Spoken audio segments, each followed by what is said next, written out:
Hello guys, नमस्कार। आप देख रहे हैं YouTube channel study research centre तथा आप लोग का बहुत बहुत स्वागत है दोस्तों हमारे यूट्यूब चैनल में। और आज हम पढ़ने वाले भारत पर अरबों का आक्रमण, ठीक है। लेकिन इसके देखने से पहले आप लोग प्लीज़ जो पिछली वीडियो है ना जिसपे इस्लाम धर्म के उदय के बारे में बताया गया उसको जाकर के आप लोग देख लीजिए, क्योंकि अब जो है ना भारत पर जो भी आक्रमण करते हैं, जो भी विदेशी आक्रांता जो आक्रमण करते हैं वो इस्लाम से रिलेटेड होते हैं, ठीक है। तो इसके बारे में ज़रूरी हो जाता है कि हम इस्लाम धर्म का उदय कहाँ से हुआ, कैसे हुआ, इसके बारे में थोड़ा बहुत जान लें। तो नहीं देखा तो जाकर के देख लीजिएगा। आइए शुरू करते हैं। देखिए, भारत पर अरबों का आक्रमण क्यों हुआ, क्यों आखिर मतलब वो करना क्या चाहते थे, उनका उद्देश्य क्या था भारत पर आक्रमण करने का। तो इन सब जानने से पहले हम इसकी पृष्ठभूमि जानते हैं। पृष्ठभूमि कहने का मतलब कि पिछले समय में मतलब जो भी है प्राचीन समय में भारत और अरबों का इतिहास क्या रहा है, हम उसके बारे में जानेंगे, ठीक है। तो देखिए, जो पिछले समय में पुराने समय में क्या है कि ये जो अरब वाले हैं ये भारत से व्यापार करते थे, तो इन दोनों के बीच में व्यापार बहुत अच्छे ढंग से होता था और व्यवसाय व्यापार की दृष्टि से देखें तो व्यवहार बहुत समृद्ध था।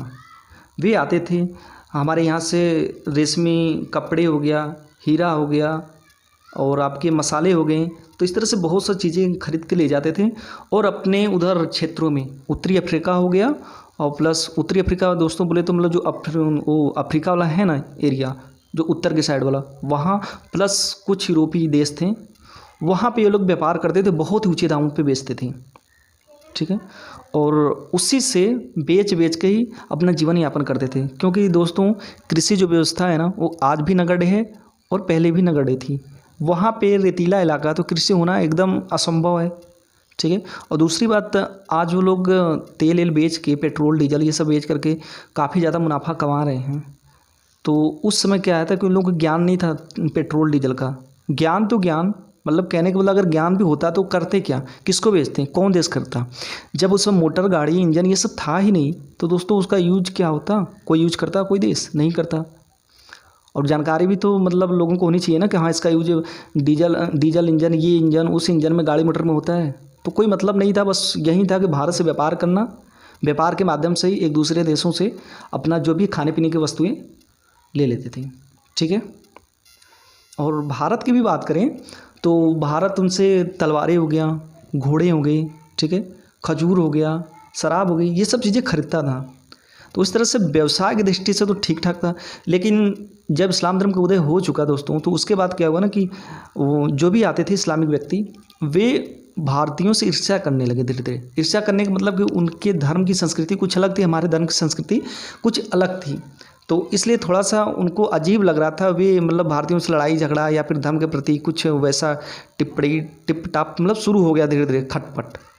तो इसी तरह से धीरे धीरे होने लगा, ठीक है दोस्तों। तो मतलब कहने का मतलब देखिए, व्यापार की दृष्टि से तो ठीक ठाक था, लेकिन जैसे फिर मतलब वो धर्म का चीज़ें आई, इस्लाम धर्म का उदय हो गया, उसके बाद ये लोग भेदभाव करने लगे, ठीक है। तो धीरे धीरे 636-37 ईस्वी बीती, तो वहाँ पे क्या हुआ ना दोस्तों, मुल्तान वाले क्षेत्र में जो पश्चिमी क्षेत्र था सिंध के बाद वाला, वो भारतीय क्षेत्र था। अफ़गानिस्तान पाकिस्तान सब टोटल का टोटल भारत में ही था। तो वहाँ पे धीरे धीरे मतलब जो बॉर्डर वाला एरिया था भारत का, मुल्तान वाला क्षेत्र, वहाँ पे आक्रमण होने शुरू हो गए देसी राजाओं द्वारा। देसी राजाओं का मतलब कि जो दोस्तों अरब के देश मतलब अरब देश वाले राजा थे, जो अरब के शासक थे, वो धीरे धीरे लड़ाई करना शुरू कर दिए। लड़ाई करने का मतलब दोस्तों इसलिए था ना कि वो लोग धन लूटना चाहते थे, प्लस उसके बाद वहाँ पे जो खलीफा थे ना, ये खलीफा अब क्या है ना कि धार्मिक के साथ साथ राजनीतिक नेतृत्व भी करने लगे। दोस्तों जो मतलब राजा होते थे ना, ये इनके अंडर में काम करते थे। कहने का मतलब कि धर्म का तो सारा काम तो देखते ही देखते थे खलीफा, अब वे राजनीति में भी आ गए। जो कहते थे वो सुल्तान को करना पड़ता था, राजा को करना पड़ता था, नहीं तो प्रजा उनको अब दस्त कर देगी, नीचे गिरा देगी गद्दी से, ठीक है। तो सर्वोच्च बन गए, खलीफा सर्वोच्च बन गए, ठीक है। तो अब खलीफा जब सर्वोच्च बन गए तो उनका एक एजेंडा था कि हमें अपना धर्म को प्रचार प्रसार करना है, हमारे धर्म को बढ़ाना है, लेकिन जो राजा है इनको धन चाहिए, ठीक है। तो दोनों में साठ-गांठ हुई राजा और खलीफा में कि हमको चाहिए धन और आपको चाहिए धर्म का प्रचार प्रसार करना, ठीक है। खलीफा को तो यही चाहिए ना कि भाई मेरा धर्म का प्रचार प्रसार हो, लेकिन राजा को धन चाहिए। तो इन लोगों ने एजेंडा बनाया कि जहाँ पर आक्रमण करेंगे वहाँ धन लूटेंगे और उसके बाद वहाँ पे प्रचार प्रसार करेंगे और मतलब कि जो भी हो इस्लाम का प्रसार करेंगे हम, ठीक है। तो इस तरह से कई बार आक्रमण हुआ भारत पर, लेकिन वहाँ के जो भारतीय देसी राजा थे ना, उन लोगों को खदेड़ दिए। 636, 37, 38 में धीरे धीरे आक्रमण शुरू हो गए। तो उस समय जो दोस्तों ने भारतवर्ष, ये मतलब कहने का मतलब कि ये उनका कोई एजेंडा ये नहीं था कि हम पूरे भारत पर आक्रमण करेंगे, मतलब उनको पता ही नहीं था दोस्तों कि ये सब पूरा भारतवर्ष है। वो तो बस छोटे छोटे प्रांतों को जानते थे, हाँ ये सिंध है, ये बलूचिस्तान है, ठीक है। तो ऐसे ऐसे जानते थे। तो सोचते थे कि बस आगे जो भी मतलब देश हैं, छोटे छोटे, मतलब देश कहने का मतलब दोस्तों कि जैसे जो राजा होते थे ना, वो अपने क्षेत्र को ही, अपने राज्य को ही मतलब एक देश समझते थे, ठीक है। तो सोचते थे कि जो आएगा हम उसको लूटेंगे पीटेंगे, इस्लाम धर्म का प्रचार प्रसार करते हुए इसी तरह बढ़ते चलेंगे, ठीक है। तो आक्रमण करने लगे। फिर उसके बाद 662-64 में अलहेरिस आए, ठीक है, अलमुल्ला आए। इस तरह से मतलब कई सेनापति और राजा आए, आक्रमण किए, लेकिन कोई फ़ायदा नहीं हुआ। बहुत बार आक्रमण किए। वहाँ के जो हमारे भारतीय देसी राजा थे, जो मुल्तान के राजा थे हिंदू, ये उनको खदेड़ दिया करते थे। अब एक घटना सुनिए, घटना घटती है। घटना ये घटती है ना कि एक श्रीलंका के राजा थे, उन्होंने क्या किया, अल हज्जाज, ये जो है अल हज्जाज दोस्तों, ये इराक का शासक था और अल वलीद खलीफा थे उस समय के, ठीक है, ध्यान रखिएगा।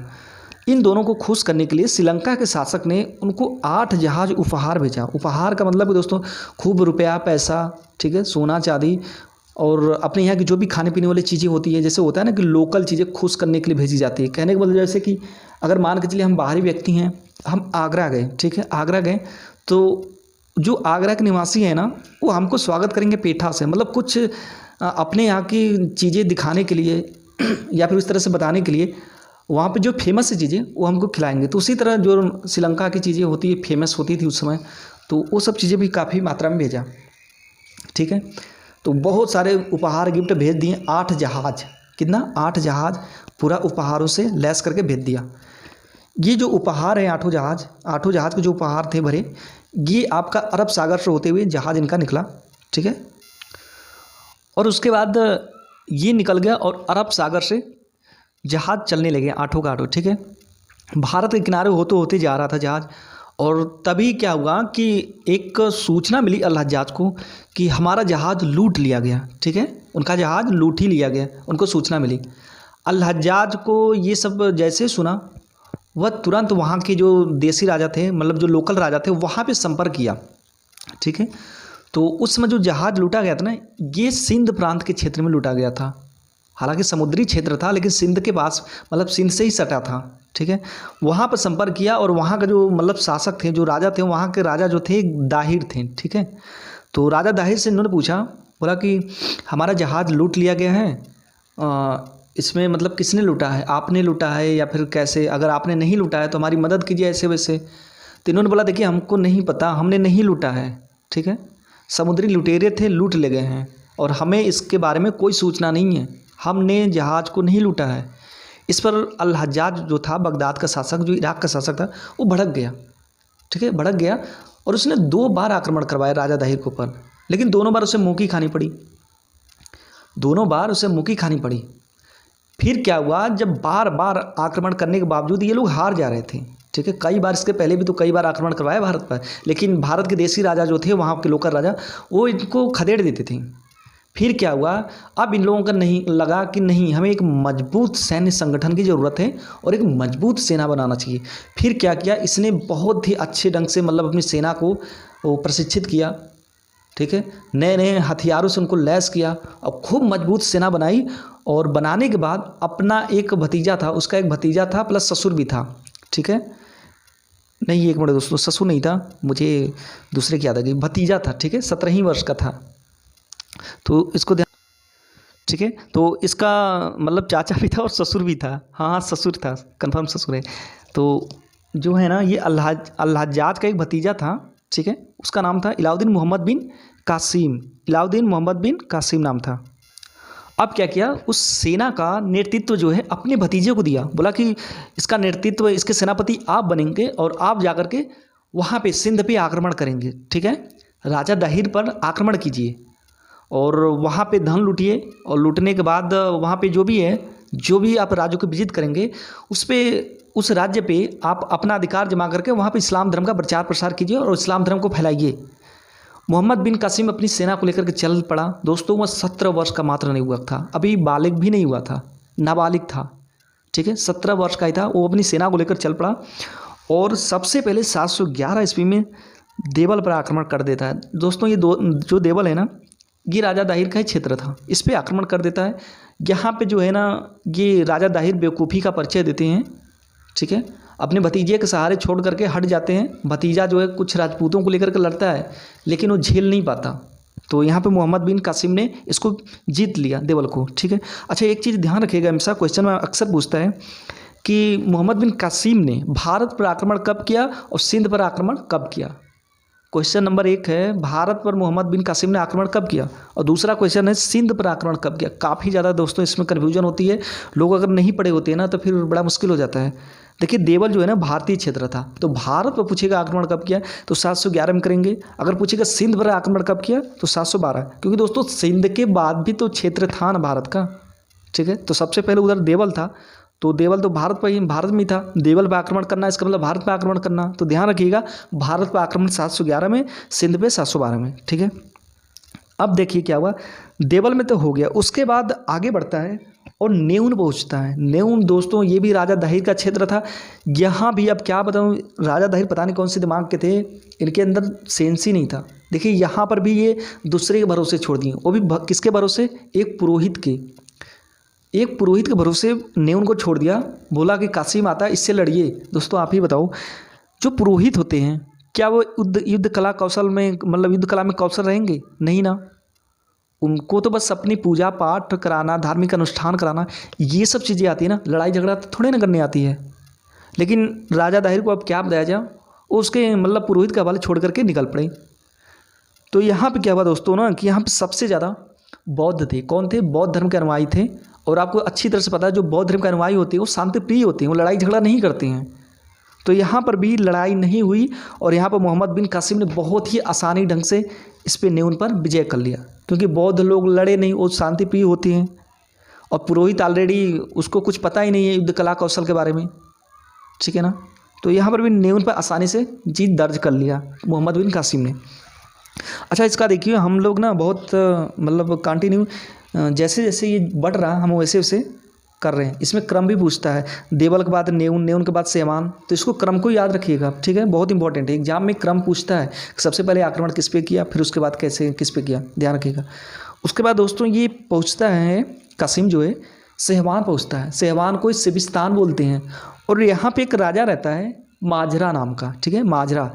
ये पता है मोहम्मद बिन कासिम था, उसकी सेना देखा, इतनी विशाल सेना देखा कि ये डर के मारे अपना घर परिवार, किला फिला जो भी है, प्रजा, अपनी बीबी, सब कुछ परिवार को छोड़ छाड़ के ये पहले भाग गया। अपनी इसको जान दिखी और सब को छोड़ छाड़ के ही भाग गया, ठीक है। तो यहाँ पर भी देखिए मोहम्मद बिन कासिम बहुत आसानी से कब्जा कर लेता है। उसको लड़ना चाहिए, माजरा को नहीं लड़ना चाहिए तो ठीक है, समर्पण कर देते तो जान बख्श देता शायद, लेकिन ये फुर्र हो गया अपनी जान बचाने के लिए, ठीक है। फिर उसके बाद आगे बढ़ता है मोहम्मद बिन कासिम और देखिए पहुंचता है शीशम के जाटों के पास। शीशम में जाट लोग रहते हैं, वहाँ पे लड़ाई होती है, खूब दोस्तों भयंकर लड़ाई होती है जाटों से। जाट भी खूब ज़बरदस्त ढंग से लड़ते हैं और अंततः हार जाते हैं। और यहीं पर छिपा रहता है माजरा, जो सेमान सिविस्तान का जो शासक है ना, ये शीशम में ही छिपा रहता है। उसको पकड़ लिया जाता है और फिर उसके बाद मोहम्मद बिन कासिम ने पटक पटक के पीटा, मतलब उसकी हत्या कर दी, ठीक है ना, ध्यान रखिएगा इसको। अब 17 साल का नेवुआ थोड़े ना पटक पटक के पीटेगा, मतलब हत्या कर दिया। उसके बाद दोस्तों ये बढ़ता है राजौर या ब्राह्मणावाद के। तो अच्छा एक चीज़ देखिए यहाँ पे, ये धीरे धीरे देवल जीतता है, नेउन जीतता है, सेहवान जीतता है, इस तरह से बढ़ता जाता है। क्या आपको नहीं लगता कि राजा दाहिर को पहले ही लड़ाई करनी चाहिए? ये सबसे लास्ट पोजीशन में लड़ाई करते हैं। अगर पहले ही लड़ाई करते हैं तो कम से कम यहाँ पर मतलब जीतने का पूरा चांस तो रहता। अगर नहीं जीतने का चांस रहता, चलो हार जाते। इसके बाद मतलब उतना ज़्यादा अन्य इसके जो थे मिलजुल के लड़ते हैं ना किसी तरह से, लास्ट में क्या मतलब, लास्ट में लड़ाई लड़ने का मतलब कि तुम पूरा का पूरा उनको छोड़ दे रहे हो, देउल दे रहे हो, नेउन छोड़ दे रहे हो, शीशम छोड़ दे रहे हो, क्या मतलब है? और लास्ट में यहाँ राजौर में लड़ाई कर रहे हैं आप। तो इस तरह से बहुत बेवकूफ़ी का परिचय दे दिया राजा दाहिर, ठीक है, सबसे लास्ट में लड़ाई कर रहे हैं अपना।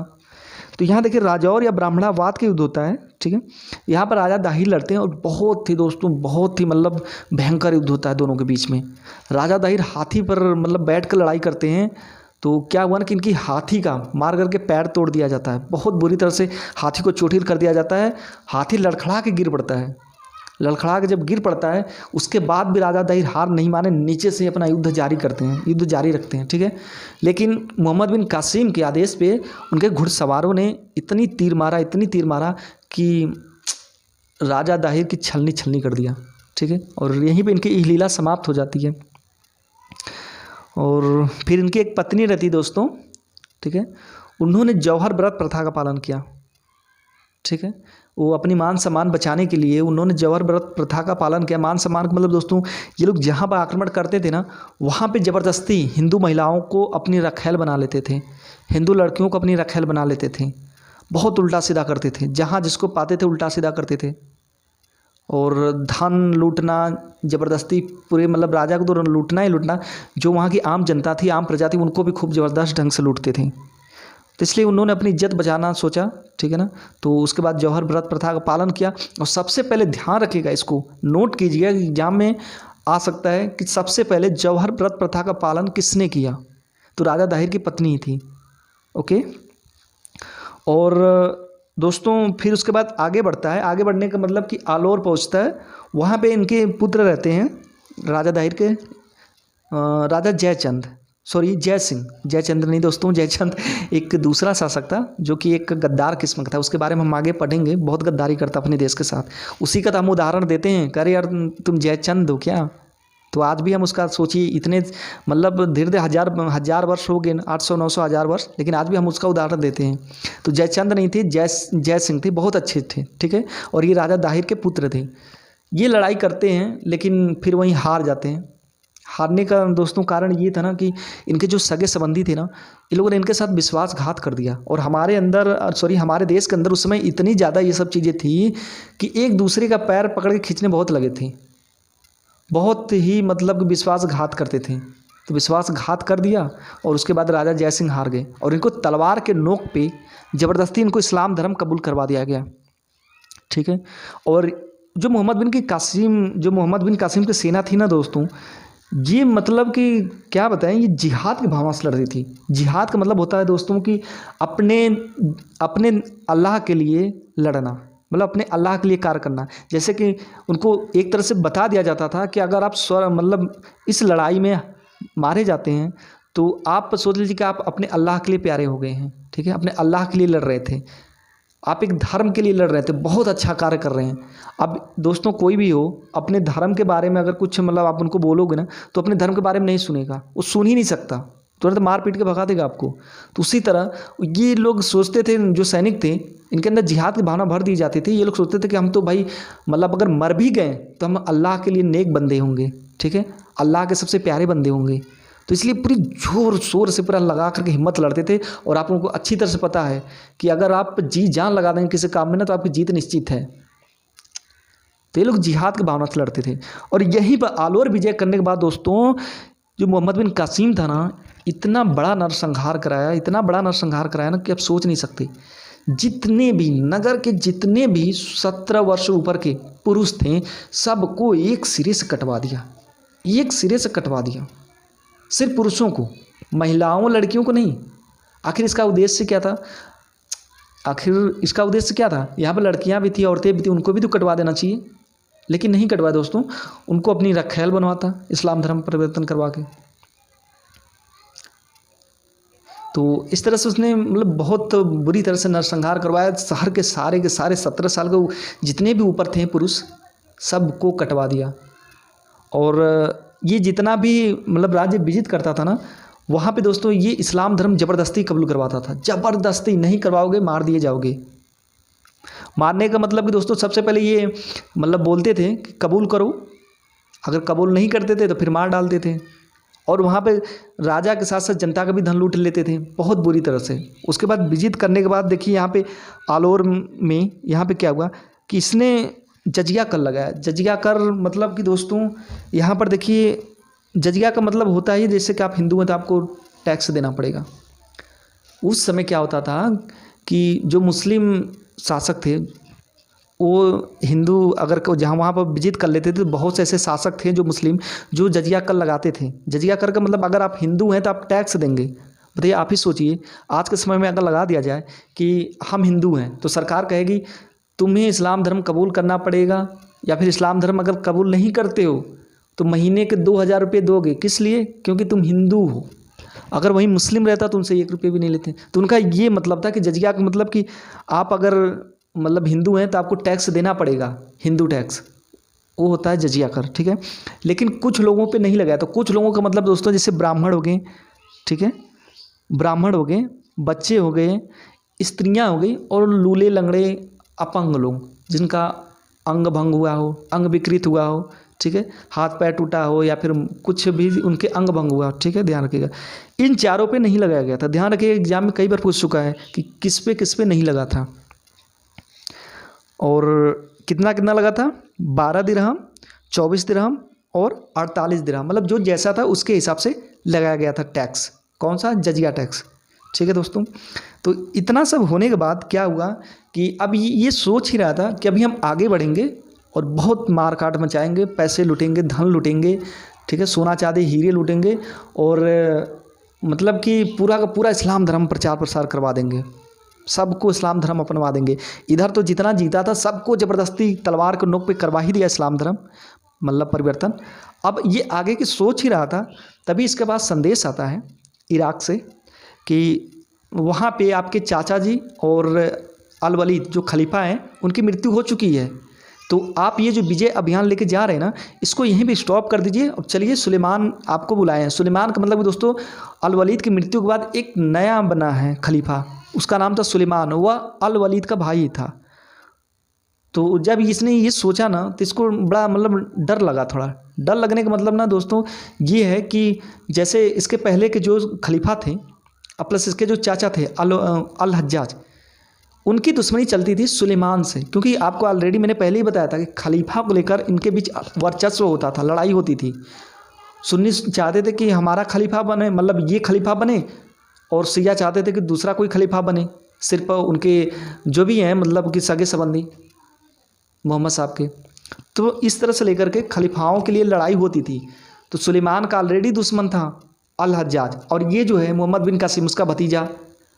तो जब उसका दुश्मन का भतीजा विजय अभियान लेकर जा रहा है तो फिर तो ज़रूरी है ना कि रुकवाना। जैसे आज के समय में देखते हैं ना, सरकार कोई योजना चालू करती है तो जैसे दूसरी सरकार आती है ना तो उस योजना को ठप कर देती है, रोक देती है। उसके बाद क्या करती है, अगर ज़रूरी होता है चलाना तो उस पर अपना नाम देती है, अपने नेता किसी नेता का नाम पे रख करके फिर से शुरू कर देती है। ज़रूरी नहीं होता तो उसी को लटकाए रहती है, पैसे ही नहीं पास करती। तो वही हुआ कि जब ये अभियान जो है अल हज्जाज द्वारा चलाया जा रहा था, उसके दुश्मन द्वारा, अल वलीद द्वारा, तो ज़रूरी है ना रोकना, तो उस तरह से रोक करके उसको बुला लिया। अब क्या हुआ, यहाँ पे देखिए दोस्तों ने ये जो है ना क्या बोलते हैं इसको, कासिम, ये क्या किया, राजा दाहिर की 2 पुत्रियाँ थीं, सूर्य देवी और परमल देवी, उनको मतलब कब्जे में ले लिया। और उनकी एक मतलब पत्नी थी राजा दाहिर की, लाडी देवी, ठीक है, ये लेकर के चल दिया वहाँ पे इराक में, बगदाद में, ठीक है। और सोचा कि इन लड़कियों को सौंप दूंगा सुलेमान को, और सुलेमान हमको मतलब खुश कर दे, मतलब खुश रखेगा। खुश रखने का मतलब दोस्तों कि हमको मतलब मारेगा नहीं, हमको अपना प्रतिनिधि बनाए रखेगा, ठीक है, उत्तराधिकारी बनाए रखेगा।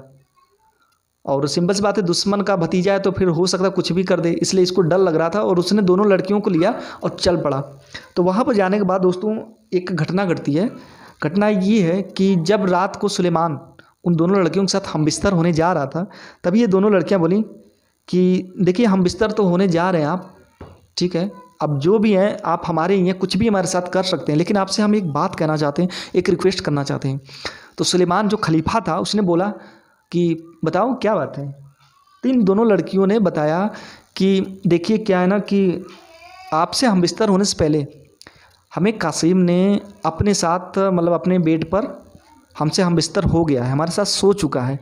दोस्तों इतना सुनते ही ना उस सुलेमान की जो खलीफा था उसका पारा इतना भयंकर गर्म हो गया, इतना भयंकर गर्म होगा वो तो मतलब पागल हो गया था। वो सोच ही नहीं सकता था कि हम इसको कितनी बड़ी सज़ा दें मोहम्मद बिन कासिम को, मतलब मेरे साथ इतना बड़ा विश्वासघात। उसने रातों रात सैनिकों को आदेश दिया कि एक जिंदा बैल को पकड़ो, उसकी चमड़ी उधेड़ो जिंदा ही, और उधेड़ने के बाद उसको लपेट के जहाँ भी है, जैसे भी हालत में है, उसको रातों रात अभी के अभी उसको चमड़ी, बैल की चमड़ी में लपेट के मेरे पास लाओ। दोस्तों सैनिक गए और रातों रात एक बैल पकड़े और उसकी खड़े खड़े उसकी चमड़ी उधेड़ दिए। उधेड़ने के बाद गए मोहम्मद बिन कासिम के यहाँ सोया था, उसको उस चमड़ी में लपेट करके उसको ले करके सुलेमान के पास पहुँचे। ठीक है दोस्तों, लेकिन रास्ते में ही आते आते उस चमड़ी की गंध की वजह से ना मोहम्मद बिन कासिम की मृत्यु हो जाती है। और उसके बाद में पता चलता है कि ये लड़कियों की सिर्फ चाल थी। ये मोहम्मद बिन कासिम ने राजा दाहिर को मारा था तो ये अपने पिता का बदला लेना चाहती थी।